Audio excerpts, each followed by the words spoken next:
is going on, Colts Nation, and welcome back to another episode of Bring the Juice. Your guy Cody here. We have on with us a very special guest, friend of the show. He was on earlier this offseason, Indianapolis Colts defensive tackle, Mr. Taylor Stallworth himself. Taylor, thanks for coming on, man. How have you been the first 10 weeks of the season? Thank you for having me, man. And I've been good, man. The start of the season, it didn't go our way, but that's the NFL. You win some, you lose some, but we in the right position to, do something with this season. So that's all really. Yeah, man. Yeah, I was curious, what has been the difference? Because you obviously guys started off not where you wanted to be, 0-3. Yeah. Then you guys kind of clawed back, and now you sit at 500, pretty much in control of your own destiny to potentially reach the playoffs. So what has changed for, you guys on the defensive line, the defense in general, and just the team overall? Well, really with just overall with everybody just coming in every day and just okay, the outcome, we want to go into every single game and win it. That's the whole outcome. That's just the competitive nature with all of us. But, realistically, it don't work out that way. But everybody kept that right mindset. Players, coaches had that same mindset. Just come here, let's work. Whatever it takes, whatever we got to do to finish off the right way, to finish games, to just, not slip up and not come up, victorious. So, everybody just had the same mindset, just coming into work, just, how can I get better? How can I help this team be able to be better than what we were? So. Yeah, absolutely. You talked about finishing better. You guys did that a week ago against Jacksonville. How much confidence did that give you guys, just as a defense in general, to be able to finish games like that, games you need to finish like that? Well, that's just with everybody. There's going to be times where defense going to have to finish the game. There's going to be times when offense going to have to finish the game. There's going to be times when the special team going to have to finish the game. Just all three units have that same mindset. Okay, as soon as we step on this field, either they're not going to score on us, either we're going to score, or we're going to force something on special team wise. So just each unit just going into each game and each situation, just knowing that okay, what we have to do to give this team a chance. So. Yeah, absolutely. That makes total sense.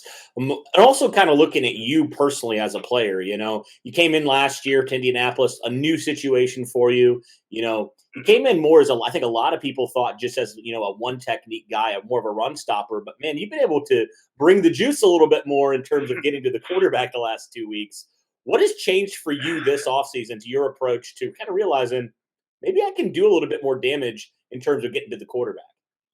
Oh, yeah. Well, this whole offseason, I went into last year when I first got here, I was considered more just, one technique, nose guard, run stopper, like you said. Mm-hmm. But I always knew that it was more, there was more to me than just that, not being subtitled to a box. So this offseason, I just put in the work. I finally say, you know what? I'm going to get out that box. People got me in this box, but I'm more than that.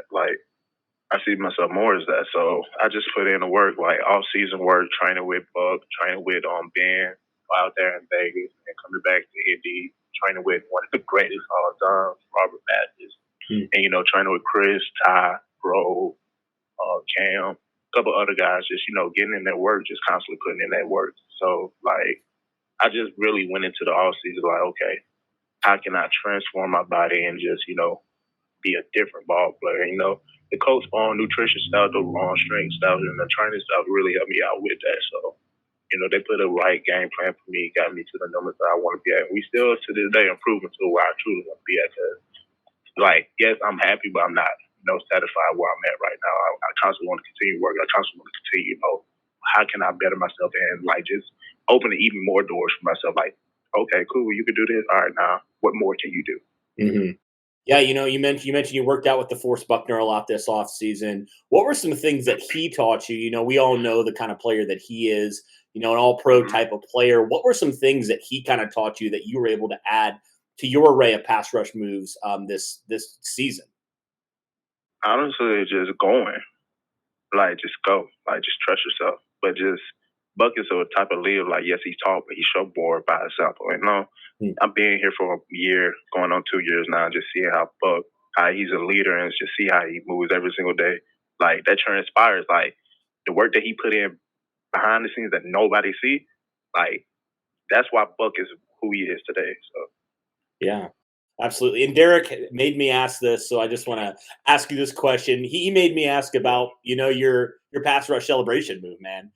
Kind of the I don't know. I know you talked about it a little bit in your in the media availability. I'm curious for our listeners, what is the story behind that? I guess. honestly, man, I like I truly don't know. God just told me to just shrug your shoulders, just be like, hey, look, like there's like it's just more to it. Like I'm constantly, I want more. I constantly just want to be better. You know. Mm. So Yeah, it's good. there's no behind it. Just I do a lot of stuff really. Like I do a lot of stuff, but that one is right there where it's just like caught a lot of people's attention. Yeah, you don't do the old Buckner shuffle thing or the Freeney, Yeah. all that stuff. So, hey, that's all right, man. I love it.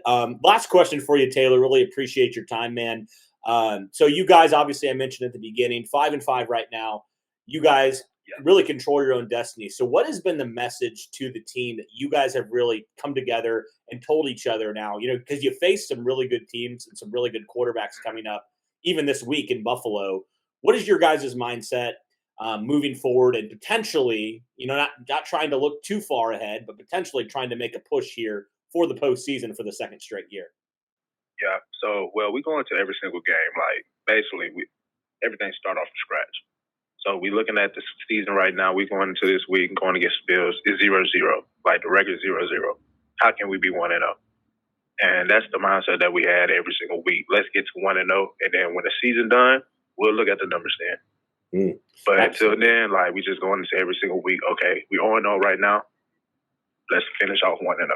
Absolutely. And it'll be fun, man, to watch you guys down the stretch, and hopefully you guys can pull through and make the playoffs, make some noise in that AFC. But thank you, Taylor, so much for your time, man. Really appreciate you and your busy schedule, and good luck against Buffalo this Sunday. Thank you. I appreciate you. Absolutely. Take care, man. You too. Thank you.